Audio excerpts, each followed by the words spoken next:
안녕하세요. 초보택시입니다. 이번 영상 주제 고급 택시 세단이 쉽지 않은 이유에 대해서 한 사례를 바탕으로 역으로 풀어드릴까 합니다. 택시 대형도 저는 추천드리지 않지만 좀 다른 성격으로 고급 택시 세단은 어렵습니다. 그리고 진짜 고인물이고 그들만의 리그입니다. 멋지게 느껴지는 분들도 계시겠죠. 그래서 저한테도 지금도 연락을 주시는 분들이 계신데 저는 무조건 비추천 드립니다. 하려면 진짜 독하게 하십시오. 근데 그냥 쉬운 생각으로는 절대 안 될 겁니다. 그냥 차 하나 샀다? 안 될 겁니다. 라고 얘기 드립니다. 왜 그런지 한번 보시죠. 지금도 관심 가지는 K9 이런 걸로는 아예 사실 경쟁력이 전혀 없습니다. 5천, 6천만 원대. 최소 1억 초반은 돼야지 G90 이상을 뽑아야 됩니다. 근데 G90에서도 이제 손님들의 너무 까탈스러워. 그래서 이제는 G90의 리무진까지도 원하죠. 그러면 차값이 거의 1억 중반이에요. 그러면 그런 분들이 어느 정도 타냐?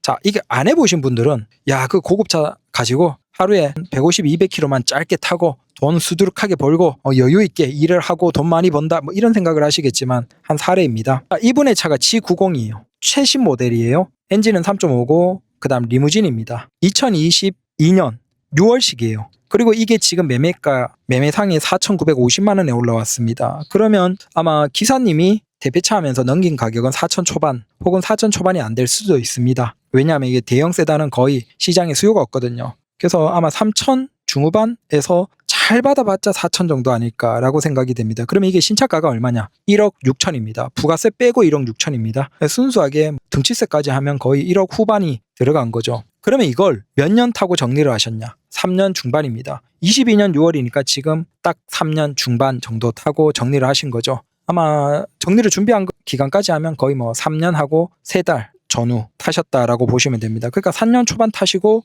일단 매매상에 넘긴 그 가격을 추정으로 보면 순수하게 차값만 1억 2천 이상이 사라졌습니다. 3년 반 타고 차값이 1억 2천이 사라졌어요. 그러면 이분이 3년 초반 일을 하셨는데 몇 킬로를 타셨냐? 30만 킬로입니다.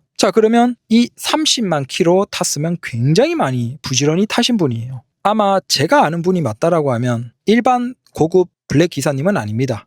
어떤 예전에 고급 리무진으로 운영하던 그 회사의 관계자 분이실 겁니다. 그 정도가 아니면 지금 일반 기사님들 중에서 이 정도로 주행거리 많이 뛰는 분들이 없습니다. 그래서 지금 택시에서 서울 기준으로 매출 최상위가 2억 초반이고 근데 그건 거의 없는 분들이고 1억 초반에서 1억 중반이 그래도 꽤나 있습니다. 이분들은 정말 열심히 일하시는 분들이겠죠.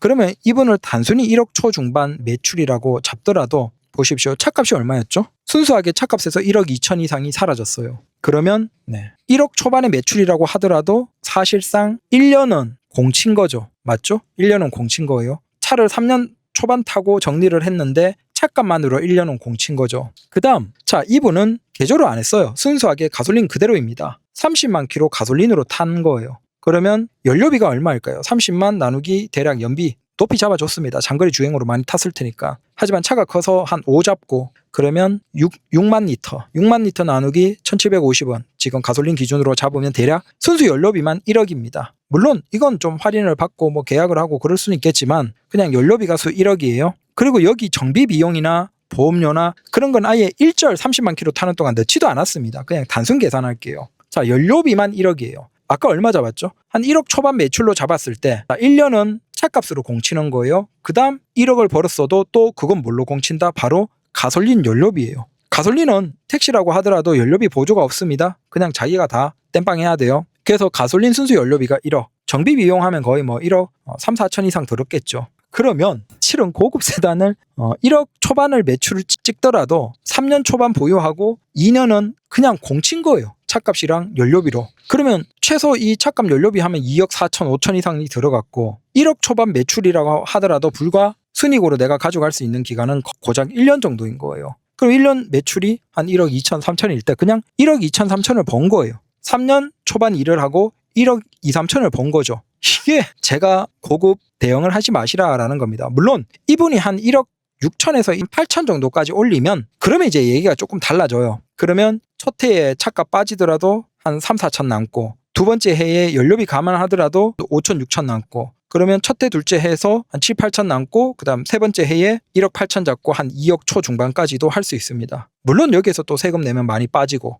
당연히 일반 과세이시니까 과세 중에서도 매출 높고 그러면 연금이나 다른 부분들도 다 있죠. 연결되어 있기 때문에 그냥 애초에 연금 나이 드셔도 연금 포기하고 하는 거예요. 그러니까 이게 1억 중후반 매출을 찍더라도 이 문제가 답이 없죠. 1억 초반을 찍으면 사실상 자원봉사한 것과 비슷해요. 3년 초반 일하고 1억 순이익으로 남겼다 그러면 그냥 일반 택시, 전기 택시 뽑아서 느긋하게 일해도 1년에 한 순이익으로 4천 잡고 충분히 3년이면 1억 찍어내잖아요. 그러니까 이 형태에서는 어떻게 하더라도 사실은 순이익 구간이 안 나오는 거예요. 그러면 이분이 일을 쉬엄쉬엄 했냐? 아니죠. 30만 킬로를 3년 초반에 탔어요. 그러면 30만 초반 나누기 대략 3년 초반이니까 한 40개월로 잡으면 월 7,500km를 타신 거예요. 그럼 월 7,500 기준으로 한번 단순 계산해 볼게요. 30일 내내 일해도 하루 250km 이상을 탄 거예요. 소름이 끼치죠. 30일 내내 타도 1년 365일 하루도 안 쉬고 30일 내내 타도 3년 동안 하루 250km 이상을 타신 거예요. 그러면 하루에 좀 더 많이 타고 좀 쉬는 날을 잡아줄까요? 한 달에 25일 일한다고 하면 하루에 최소 300km 이상을 무조건 탄 거예요. 조금 더 한 달에 한 7일, 8일 쉬는 걸로 잡고 22일 일하는 걸로 잡으면 하루에 최소 340, 50은 탄 거예요. 그렇게 3년 꼬박 탄 거예요. 게다가 거기에서 대기 시간까지 감안하면 굉장히 장시간 근로인 거죠. 그래서 이걸 여러분들이 복합적으로 쭉 생각해 보시니까 어떤가요? 사실은 제가 예전에 얘기 드린 것처럼 이거 고급 대형은 블랙은 굉장히 빛 좋은 개살구예요. 그냥 겉으로만 보면 저 좋은 차로 비싼 차로 정장 입고 아주 멋지게 일하고 짧은 시간 많이 번다라고 생각하지만 실제는 그렇지 않습니다. 이분이 쉬운 게 아니잖아요. 그냥 적당히 돈 벌고 나와서 적당히 즉시 콜 뜨는 것만 적당히 받고 운행하시는 기사님이 아니에요. 지구공 리무진 최고 비싼 걸로 적어도 국산차에서는 이거 뽑아서 한 달에 하루 최소 250에서 300km 이상을 탄 분이에요. 그렇게 3년 꼬박 탄 분이에요.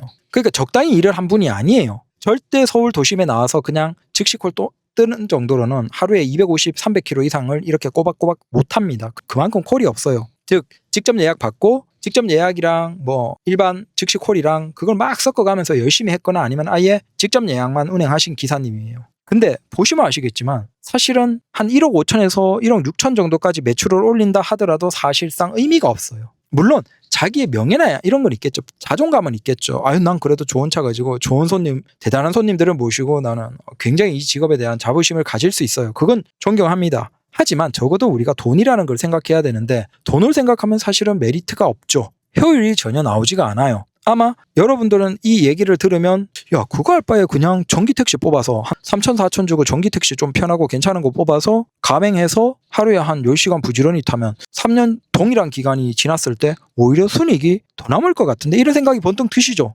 맞아요. 진짜 그렇다니까요. 그렇게 하는 게 오히려 그냥 부지런한 평범한 기사님들은 순이익으로 3년 초반이면 대략 한 1억 후반에서 2억 이상을 남기겠죠. 그러니까 사실은 빛 좋은 개살구 이게 거의 딱 맞는 거예요. 그래서 고급 세단도 그렇고 고급 대형도 그렇고 사실 저도 그런 성격이었어요. 어떻게든 적게 일하고 적당히 일하고 쉽게 일하고 돈 많이 벌고 싶어하는 그런 부류였어요. 근데 그게 제가 다른 일도 하기 때문에 다른 일에서는 그런 노력이 괜찮은데 이 택시를 하면서 그런 생각을 비슷하게 가져봤어요. 경험을 해봤고. 근데 까놓고 얘기해서 택시는 진짜 우리가 다 얘기하는 것처럼 진짜 정직한 직업이에요. 바퀴 굴리는 만큼 내가 노력하는 만큼 타는 만큼 돈 버는 굉장히 성실하고 정직한 직업입니다. 그래서 여기에서 내가 더 많이 벌겠다라는 욕심보다는 사고 나지 않고 내 건강 잘 지키면서 적당한 선에서 적당히 그리고 꾸준하게 일을 해서 적당한 돈을 번다라고 생각하는 게 가장 저는 맞다라고 생각해요. 물론 아직 젊은 혈기고 내가 돈이 많이 필요하고 그런 분들도 계실 거예요. 근데 쉽지 않아요. 이분 정도면 하루 30일 꼬박 잡아도 최소 200km 이상을 탄 거예요. 얼마나 많이 타셨습니까? 대기 시간까지 하면 아마 거의 하루에 근무 시간이 최소 13시간, 14시간 이상이었을 겁니다. 대기 시간까지 감안하면. 그리고 이런 분들은 굉장히 잠이 불규칙해요. 왜냐하면 예약이 새벽에도 있고 밤에도 있고 저녁에도 있고 낮에도 있고 그렇기 때문에 예약에 맞춰서 돌아가는 거예요.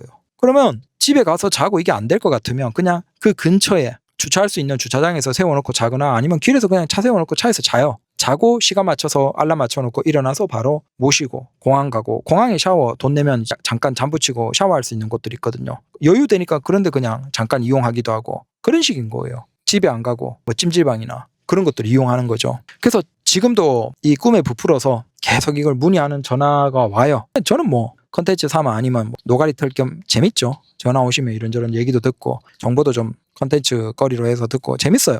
근데 그냥 현실을 얘기해 드려요. 이게 선생님이 어차피 하시려고 하면 진짜 작정하고 독하게 하면 돈은 벌 수 있는데 나중에 해보면 앞으로 돈 벌지만 뒤로 깨지는 굉장히 신기한 상황이 벌어질 겁니다. 차라리 그 노력 그냥 전기택시 적당한 거 3,500, 4,000짜리 하나 뽑아서 성실하게 가맹 넣고 그냥 아무 생각 없이 타시면 그게 매출이 더 나올 겁니다. 라고 얘기 드려도 갸우뚱 하시는 거죠. 못 믿는 거예요. 그래서 그런 분들은 이제 해보십시오. 저는 책임 못 지는데 저는 추천드리지 않지만 그래도 뭐 정하고 싶다면 하셔야죠. 해보십시오. 얘기를 드립니다. 대신 아마 만만하게 적당한 차 뽑아서 뭐 6천, 7천만 원짜리 차 뽑아서 들어가서는 전혀 돈이 안 될 겁니다. 라고 얘기 드리죠. 현실적으로. 그래서 그냥 택시는 너무 돈 욕심 내지 말자. 돈 욕심 내봤자 몸 고생만 하고 힘듭니다. 또 얼마나 스트레스 받겠습니까? 우린 편하게 입고 다니잖아요. 근데 이분들은 맨날 정장 관리하고 뭐 차도 잘 관리하고 해야 된단 말이야. 그 얼마나 스트레스겠어요. 그래서 결론은 뭐다? 빚 좋은 개살구다라는 겁니다. 감사합니다.